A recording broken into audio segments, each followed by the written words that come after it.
राधे राधे दोस्तों, मैं आचार्य पंडित Gangadhar Shastri YouTube channel ज्योतिष गंगा में आपका स्वागत करता हूं। दोस्तों, आज मैं आपको सुना रहा हूं निर्जला एकादशी व्रत की कथा। आज निर्जला एकादशी व्रत है और निर्जला एकादशी व्रत की कथा सुनने की सुविधा सबके पास नहीं है, इसलिए मैंने सोचा कि मैं चैनल पर डाल देता हूं। जिनकी इच्छा होगी वे सुन लेंगे। और निर्जला एकादशी व्रत कथा में सभी बातों का वर्णन है। किसने प्रारंभ किया, इसका क्या विधान है, किस तरह करना चाहिए, क्या करना चाहिए, द्वादशी को क्या करना चाहिए, इन सभी बातों की जानकारी इस व्रत की कथा में है। तो ज्येष्ठ शुक्ल पक्ष की एकादशी जो तिथि होती है वह निर्जला एकादशी होती है। आज दिनांक 10/6/2022 को दिन शुक्रवार को निर्जला एकादशी का व्रत है। चाहे सूर्य मिथुन के हों, चाहे वृष के हों, कभी कभी मिथुन के भी सूर्य हो जाते हैं। हालांकि इस वर्ष मिथुन वृष के ही सूर्य है, मिथुन के नहीं हुए हैं, लेकिन कभी कभी मिथुन के सूर्य में भी होता है व्रत। तो मिथुन का हो चाहे वृष का हो, इससे कुछ लेना देना नहीं है। ज्येष्ठ मास शुक्ल पक्ष की एकादशी तिथि होनी चाहिए और इसी को निर्जला एकादशी व्रत माना जाता है, इसी दिन किया जाता है। तो दोस्तों, मैंने वीडियो एक डाल दिया है कि कब तक आज एकादशी तिथि है। तो मैंने पहले इससे पहले एक वीडियो डाला हुआ है, उसको भी आप लोग देखेंगे तो सभी बातों का ज्ञान आपको हो जाएगा कि एकादशी कब तक है, कौन सी तिथि है, क्या विशेष मुहूर्त है, सभी बातों को मैंने बताया है। इससे पहले एक वीडियो डाला है उसमें। तो आज मैं आपको कथा सुना रहा हूँ, आप ध्यान देकर कथा सुने और आप पुण्य के भागी बने। कथा कहने वाला और सुनने वाला दोनों भगवान विष्णु का प्रिय होता है, इसलिए मैं आपको आज यह कथा सुना रहा हूँ।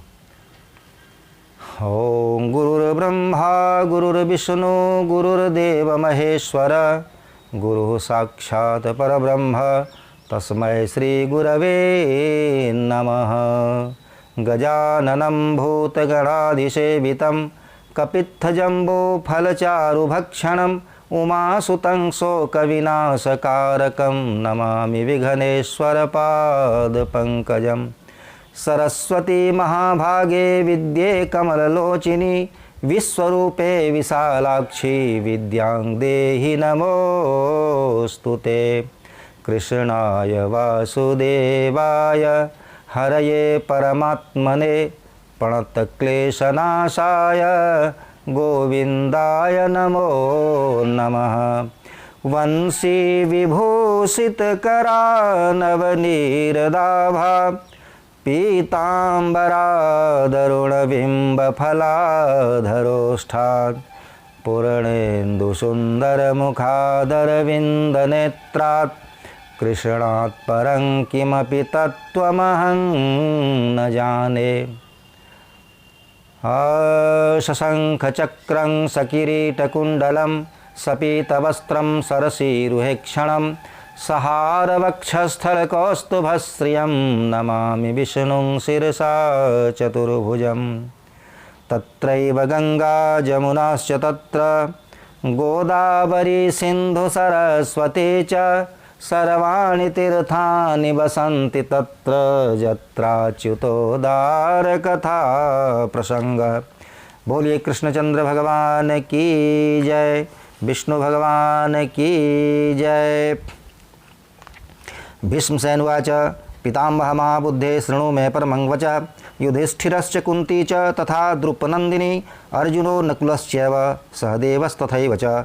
एकादश्यां न भुञ्जन्ति कदाचिदपि शुभ्रत ते मां ब्रुवन्ति वै नित्यं मात्वं भुक्ष्व वृकोदर यहं तान् ब्रुवं तात बुभुक्षादुः सहा मम।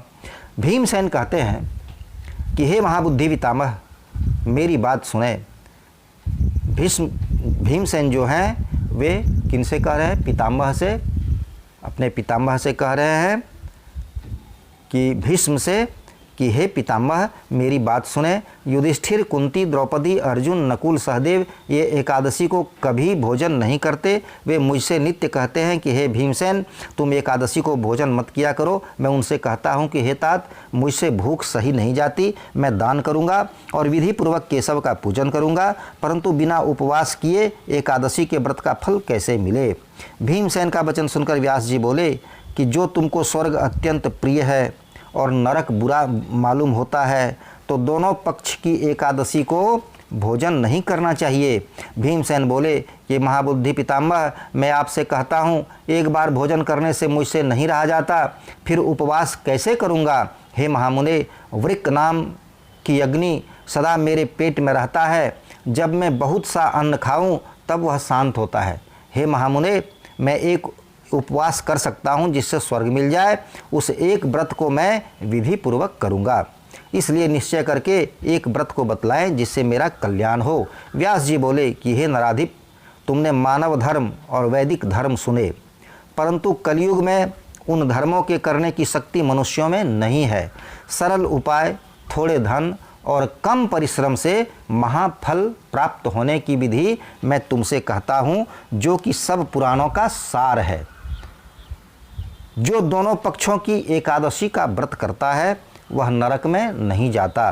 व्यास जी का वचन सुनकर बड़ी भुजा वाले भीमसेन पीपल के पत्ते की तरह कांपने लगे और डरकर बोले कि हे पितामह मैं क्या करूं, मैं उपवास नहीं कर सकता, इसलिए हे प्रभु बहुत फलदायक एक ही व्रत को मुझसे कहिए। व्यास जी ने कहा कि वृष या मिथुन के सूर्य में ज्येष्ठ मास के शुक्ल पक्ष की जो एकादशी है उसका यत्न पूर्वक निर्जल उपवास करना चाहिए। निर्जल का मतलब है कि जल भी नहीं पीना है, जल भी नहीं पीना है। निर्जला एकादशी के दिन उसे निर्जल उपवास कहा जाता है। स्नान और आचमन में जल का निषेध नहीं है। स्नान करने में अगर मुंह में चला जाए, आचमन करने में अगर मुंह में चला जाए तो उसका निषेध नहीं है, वह हो सकता है, लेकिन कितना जल जाए उसका भी प्रमाण है कि मासे भर सुवर्ण का दाना जिसमें डूब जाए उतना ही जल आचमन के लिए कहा गया है, वही शरीर को पवित्र करने वाला है। गाय के कान की तरह हाथ करके मासे भर जल पीना चाहिए, उससे थोड़ा सा अधिक जल पीने से वह मदिरा के समान हो जाता है। और कुछ न खाए नहीं तो व्रत भंग हो जाता है।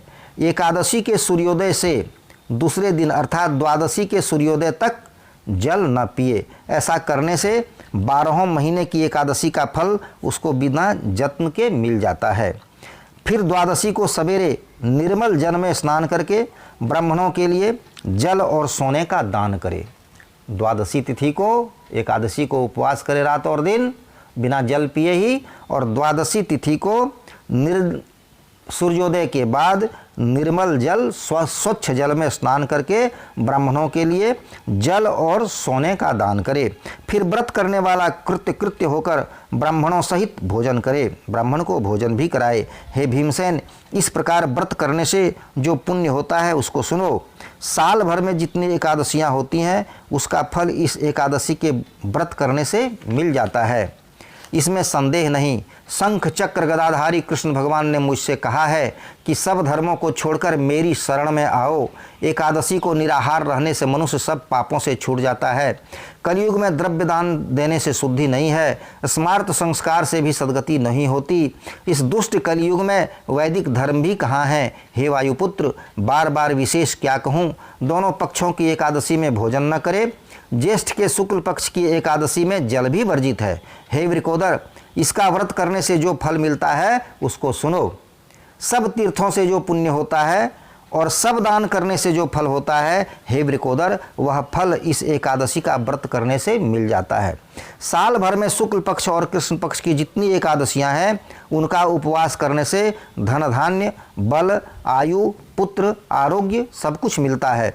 वे सब इस एकादशी के व्रत के करने से मिल जाते हैं। हे नरव्याघ्र, मैं तुमसे सत्य कहता हूँ कि इसका व्रत करने से बड़े शरीर वाले भयंकर काले पीले रंग के दंड पासधारी यम के दूत उसके पास नहीं आते, बल्कि पीतांबरधारी हाथ में चक्र लिए हुए सुंदर विष्णु के पार्षद उनके पास आते हैं। यंत समय पर उस मनुष्य को विष्णु लोक में ले जाते हैं। इसलिए यत्नपूर्वक निर्जल व्रत करना चाहिए। फिर जलदान और गोदान करने से मनुष्य सब पापों से छूट जाता है।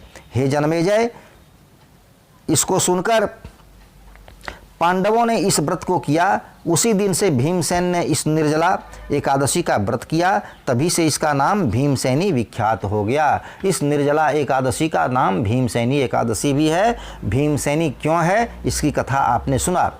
भीम ने इसी व्रत को किया था, इसलिए इसका नाम भीमसेनी हुआ। हे भूपाल, उसी प्रकार सब पापों को दूर करने के लिए तुम भी यत्नपूर्वक इसका व्रत और भगवान की पूजा करो और कहो कि हे अनंत, हे देवेश, मैं आज आपका निर्जल व्रत करूंगा और दूसरे दिन भोजन करूंगा। इस मंत्र को पढ़कर सब पापों से को दूर करने के लिए मंत्र इस प्रकार है कि करिष्याम्यद्य देवेशं जलवर्जमुपोषणम भोक्षे परेहनि देवेश ह्यनंत वाशरात। यह मंत्र है। इसका अर्थ है कि हे अनंत, हे देवेश, मैं आज आपका निर्जल व्रत करूंगा और दूसरे दिन भोजन करूंगा। इस मंत्र को पढ़कर सब पापों को दूर करने के लिए इंद्रियों को वश में करके श्रद्धापूर्वक व्रत को करे। स्त्री अथवा पुरुष का सुमेरु व मंदराचल पर्वत के समान भी पाप हो तो एकादशी के प्रभाव से वह भस्म हो जाता है। हे नराधिप, जलदान और गोदान न कर सके तो कलश में वस्त्र लपेटकर सोने का दान करे। जो कोई उसमें जलदान का नियम करता है उसको हर एक प्रहर में करोड़ पल सोना दान का फल मिलता है। इसी एकादशी के दिन स्नान, दान, जप, होम जो कुछ मनुष्य करता है वह सब अक्षय फल देने वाला हो जाता है। यह भगवान श्री कृष्ण जी ने कहा है। हे राजन, जिसने निर्जला एकादशी का विधि पूर्वक उपवास किया है उसको और धर्म से क्या प्रयोजन है।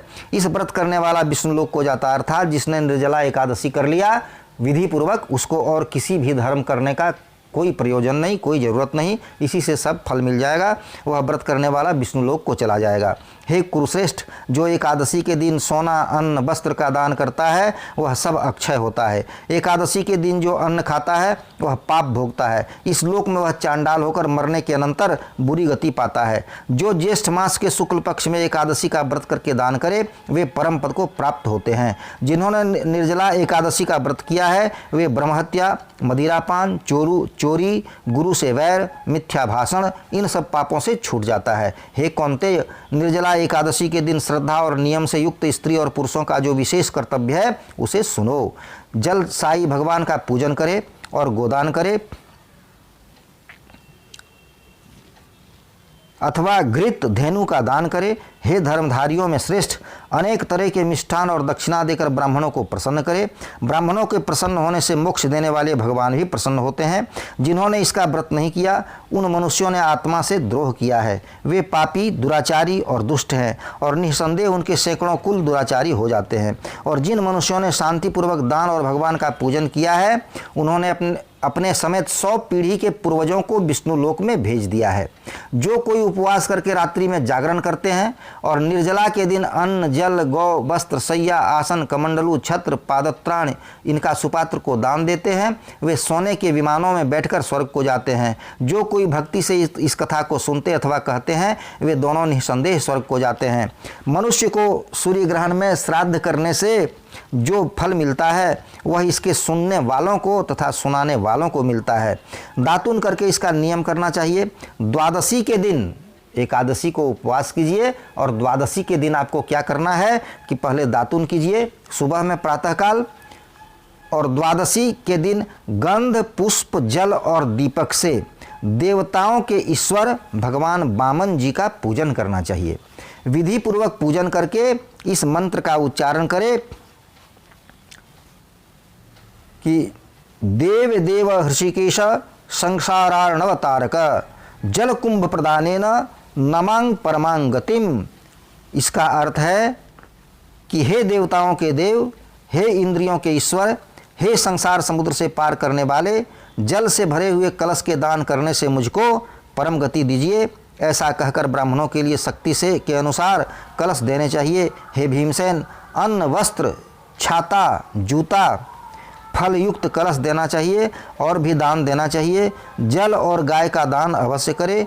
फिर ब्राह्मणों को भोजन कराकर मौन से आप भी भोजन करें।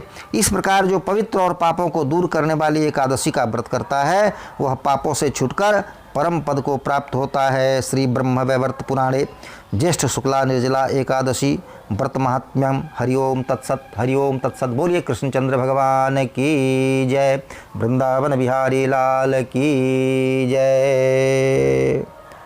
दोस्तों, कथा यहीं पूर्ण होती है। आप सभी सुनकर पुण्य के भागी बने। राधे राधे दोस्तों।